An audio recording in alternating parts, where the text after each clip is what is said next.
अस्सलाम वालेकुम। कुछ दिन पहले एक मरीज़ आया, वो कह रहे हैं कि डॉक्टर साहब मेरे तो पाँव जलते हैं। जब अगले सवाल पूछा गया तो कहता है डॉक्टर साहब मुझे तो पेशाब भी ज़्यादा आता है, मुझे प्यास ज़्यादा लगती है, वज़न गिर रहा है और कमज़ोरी महसूस होना शुरू हो गई है। तो जब उस मरीज़ की शुगर चेक कराई गई तो तकरीबन को 400 समथिंग शुगर थी। तो याद रखें कि ये सारी अलामातें शुगर की तरफ लेके जाती हैं।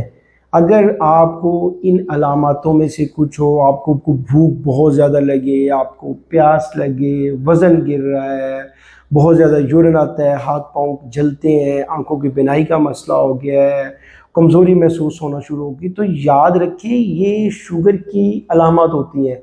पाकिस्तान में ख़ास पोर्शन जो है उसको अनडायग्नोज डायबिटीज़ है, उसको यही नहीं पता कि उसको शुगर है। तो ऐसे सूरत हाल में अगर आपको इस तरह की अलामत आए तो खुदारा जाके अपनी शुगर चेक कराएं, क्योंकि वजह ये होती है कि इन अलामात के साथ एक बहुत अच्छा खासा पोर्शन जो है हमारा शुगर का वो अनडायग्नोज्ड होता है, उनको पता ही नहीं होता कि उनको शुगर है। तो नतीजा क्या निकलता है, जब उनको पता चलता है उनको शुगर है तो उस वक्त तक देर हो चुकी होती है।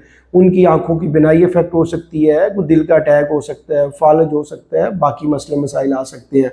तो लिहाजा अगर आप में ऐसी कोई भी शुगर की अलामत आए तो सबसे पहले डरने की बजाय अपनी जाके शुगर चेक कराएं, ताकि जितना जल्दी डायग्नोज होगा उतनी जल्दी ट्रीट होगा, उतनी जल्दी जो इस तरह की जो कॉम्प्लिकेशन आने के चांसेस हैं ये बचेंगे। आज की वीडियो के लिए इतना ही, मिलते हैं नेक्स्ट वीडियो में। शुक्रिया, अस्सलाम वालेकुम।